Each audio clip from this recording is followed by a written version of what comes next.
વડોદરા શહેરના જાગૃત યુવક મિહિર ગજ્જરે તેને રસ્તા પરથી મળેલા મ્યુનિસિપલ કમિશનરના નામના ચેક અને ડિમાન્ડ ડ્રાફ્ટ પાલિકા ખાતે જમા કરાવી માનવતાનું ઉત્તમ ઉદાહરણ પૂરું પાડ્યું હતું. ગજ્જર મિહિર અટલાદરા પાસેથી જઈ રહ્યા હતા ત્યારે રસ્તાની સાઈડ પરથી પડેલ 10 જેટલા 1 લાખ રૂપિયા ઉપરાંતના ચેક અને ડિમાન્ડ ડ્રાફ્ટ પડેલા જોવા મળ્યા હતા.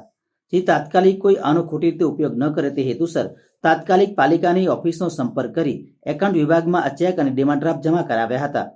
આ વિશે પાલિકાના ચીફ એકાઉન્ટન્ટ સંતોષ તિવારીએ જણાવ્યું હતું કે જાગૃત નાગરિક દ્વારા સરાહનીય કાર્ય કરવામાં આવ્યું છે અને એકાઉન્ટ પે છે ત્યારે આની તપાસ કરી યોગ્ય વ્યક્તિ સુધી આ ડિમાન્ડ પહોંચાડવા માટે અમારા તરફથી પ્રયત્ન કરવામાં આવશે.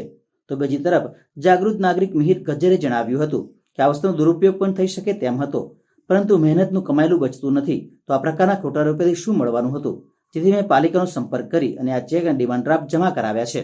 કમિશનર સરનો કોન્ટેક્ટ કરીને મિસયુઝ ના થાય એ પ્રમાણે સરને પહોંચાડી દીધા, જેનાથી કોઈ મિસયુઝ ના કરી શકે.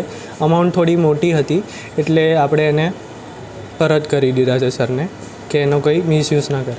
શું કહેશો, કઈ રીતે વિચાર આવે? કેમ કે લોકો પોતાનો સમય વેડફતા નથી આવા કેમ કે આજે કોઈ પણ હોય છે જે ચેક આપતું હોય છે, કોઈ પણ હોય છે જે તે આપણે એક સીધી વસ્તુ છે કે મહેનત કરીને પૈસા કમાઈએ છીએ, બરાબર, ઠીક છે, તો એ પ્રમાણે આપણે કોઈની પણ મહેનતનો રૂપિયો એમને ન લેવાય.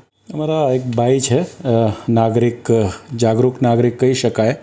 એ કંઈક રસ્તામાં અટલાદરા પાસે એમને 8 જેટલા ડીડી, જેના પર મ્યુનિસિપલ કમિશનર વડોદરા લખેલું છે, એ ડીડી મળેલું હતું અને એમની એક સારા નાગરિક અને જાગૃત નાગરિક તરીકે એમણે પોતાનો સમય અને પેટ્રોલને એ બધું વેડફીને વડોદરા મહાનગરપાલિકાને જમા કરાવેલ છે. એમ અકાઉન્ટ પે ડીડી છે.